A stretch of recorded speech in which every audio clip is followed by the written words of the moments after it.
What is going on, everybody? This is Chris with Embroidery, patches for the culture. And in today's video, I'm going to show you guys how to make a magnetic patch. And for this magnetic patch, I'm going to be doing my James Baldwin patch right here. Since it is February, Black History Month, we're going to turn this James Baldwin patch into a magnetic patch. I got the Juki TL18 QVP right behind me. Let's go ahead and change the camera angle and let's get right into making this magnetic patch. All right, so in order to turn your patch into a magnetic patch, what you're going to need is either pick yourself up some of this Magic Fly magnetic adhesive sheet. This is the 4x6, comes in 15 sheets, or you can go ahead and get yourself some Craftopia adhesive magnetic sheets. This is also 4x6, but this is a 10 pack. Both of these options are available on Amazon for purchase. I got my 3 samples right here. These patches right here already got the magnetic backing on the back of them. They're just stitched on there. Same with the Ricky shooter.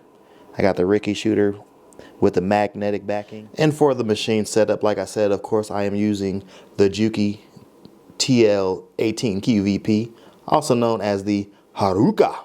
This is just a straight stitch machine.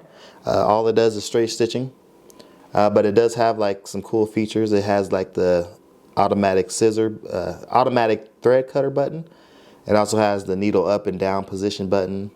Of course, you got your back stitch lever right there. You got this lever right here. This allows you to drop down the feed dogs. And we got our speed. Right now it's set to the turtle setting, so that's the slowest speed it goes, and it goes all the way up to the rabbit setting. You can change your stitch spacing.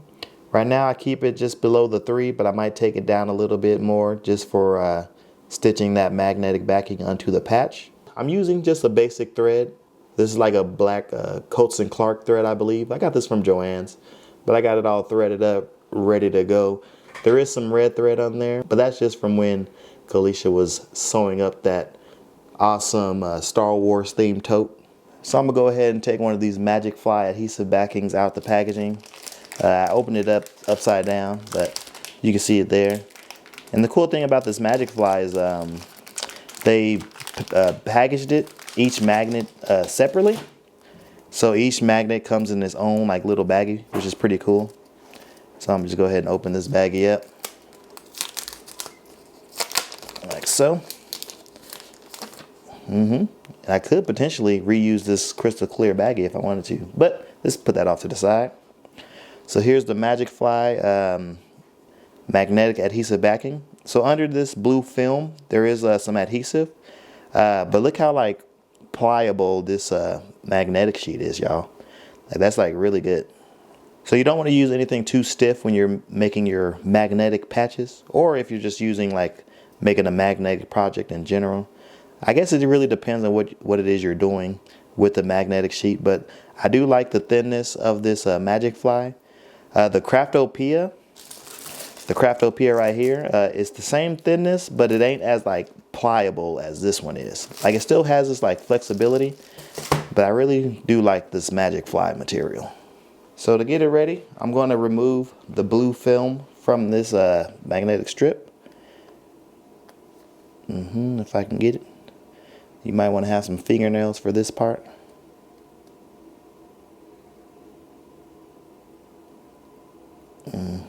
If I can, come on now, come on.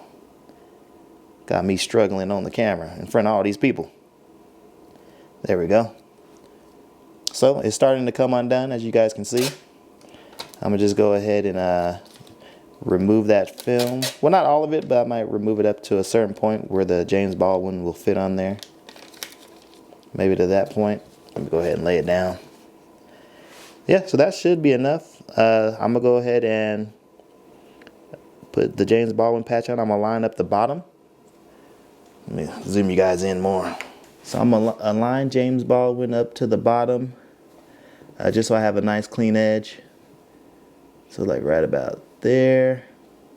Then I'm gonna just lay them down and I'm gonna just keep pressing firmly around the area. And this, some of you guys might be thinking like, why not just like leave it like this and not do any stitching? Just utilize the adhesive backing. With the experience, I have found that over time that adhesive backing does wear out, and the patch will separate from this adhesive. But the adhesive is good just for getting the initial patch onto the magnet and keeping it in place when it comes time to stitching. So don't just rely on the adhesive backing of this magnet. But now that I got the James Baldwin in place, I'm going to take my scissors and I'm going to just simply like cut around the patch.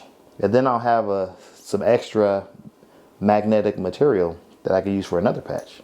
I'm gonna try to cut this around so you guys can see it. Well, actually, I'm gonna just go ahead and cut it in half just to make it easier.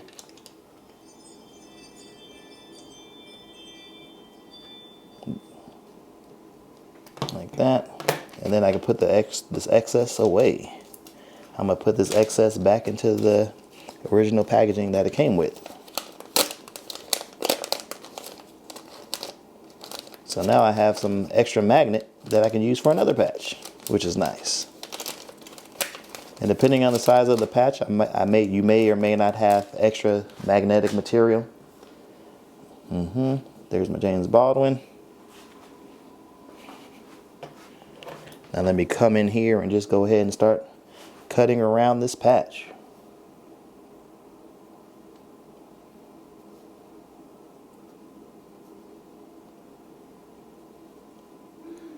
And you don't have to like cut around the patch at this point. What I could have done is like stitched it and then came and cut around it, but I'd rather get this excess magnetic material off. And if any of you guys are interested in picking up this James Baldwin patch, it is available for purchase on our Etsy shop. There are 3 options for ordering this patch. You can have it be a regular sew-on patch. You can have it be a Velcro patch, or you can order it as a magnetic patch, whichever you prefer. So for those of you who like collecting patches but don't know what to put it on, you can always order the patch with the magnetic backing. So that way you can just throw that patch right onto your fridge. I'd rather have you guys put these patches on your fridge as opposed to throwing them in a drawer and just letting them collect dust over the years. Yep. So I got the James Baldwin all cut out from the magnetic backing. As you can see, it's on there right there. Now I'm going to take it over to the machine and stitch it down. One of the cool things about this Juki machine is that you can adjust the LED light on it. So there is a button right under here where when you press it, you will see that my LED light changes. So right now it's off. That's the highest power. And it's like medium, low, off.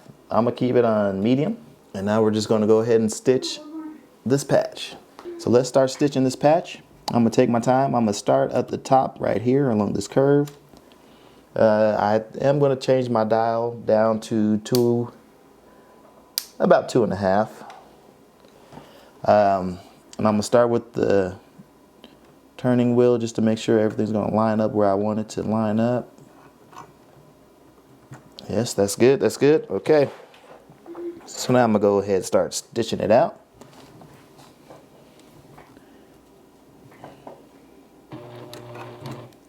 I just do 1 stitch at a time.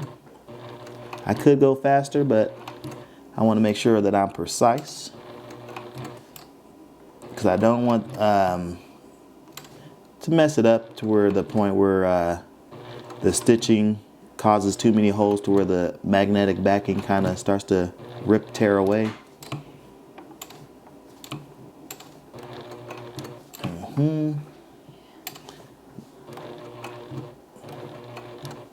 And although this is a magnet and the surface of the sewing machine is metal, the magnet is kind of sticking to it, but this machine is so nice that like it's just pulling it through like butter. Can't get any easier than this, y'all.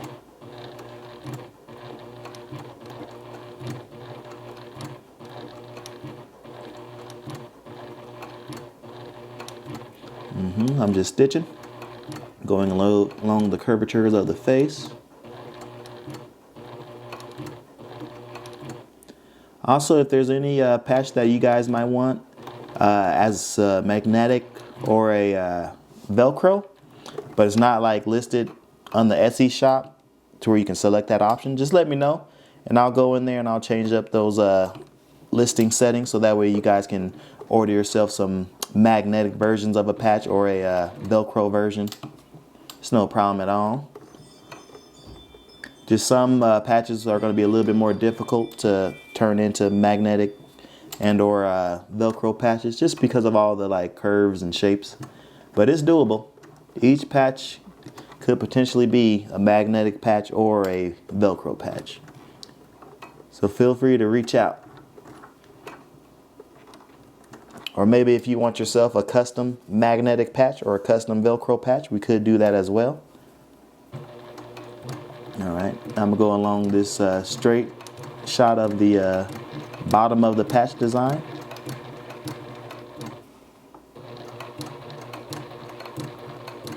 When I get to the end, I am going to do a back stitch, but not a bunch of back stitches.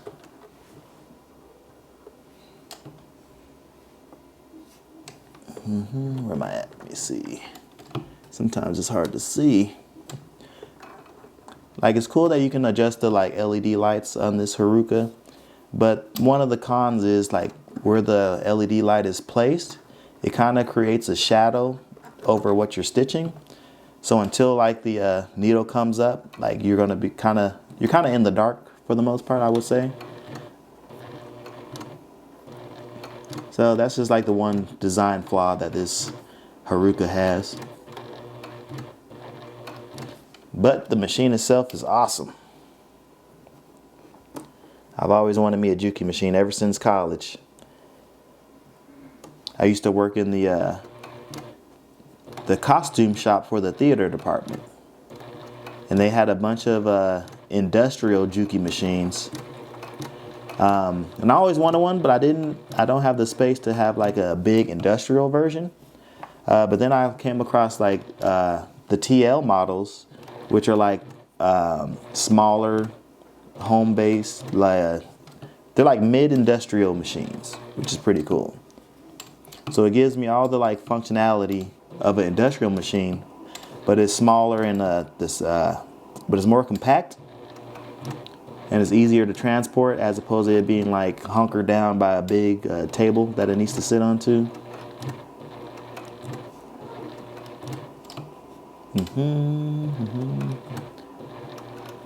All right, I'm back at the beginning, so I'm just kind of stitching over it. By stitching over the same stitches, it kind of gives it that back stitch effect. But right here, I will give it some back stitches. All right, now that it's complete right there, I'm going to come over here to my scissor button, and I'm going to hit my scissor button. But let me come over here so you guys can see what happens when you hit that scissor button. All right, so it cut that bottom thread. It cut the upper and bottom thread. Let me go ahead and raise my lever back here. I'm gonna raise that up, and then I'm gonna pull out that patch. I do got some excess threads that I gotta cut from the beginning. But yeah, there it is. Let me set the camera down. I'm gonna cut that excess thread real quick. So this excess thread here, cut right there. And I'm gonna snip it right there. Cut these little tabs off here. All right, there we have it, y'all. There's that James Baldwin magnetic patch. There's only one final thing to do, and that is to make sure that it actually works and will stick to the fridge. All right, so here's my James Baldwin. Here's my fridge with the magnets already on it. Let's go ahead and put that James Baldwin on there. Just like that. The James Baldwin magnetic patch. All right, guys, so that's going to wrap it up for this video. If you guys enjoyed watching me make this James Baldwin magnetic patch, be sure to hit that thumbs up button. Also hit that subscribe button. And if you want, you can hit that notification bell so that way you're alerted the next time we upload any videos. This has been Chris with Patch Boy Dar, Patches for the Culture, and we'll see you on the next one. Peace.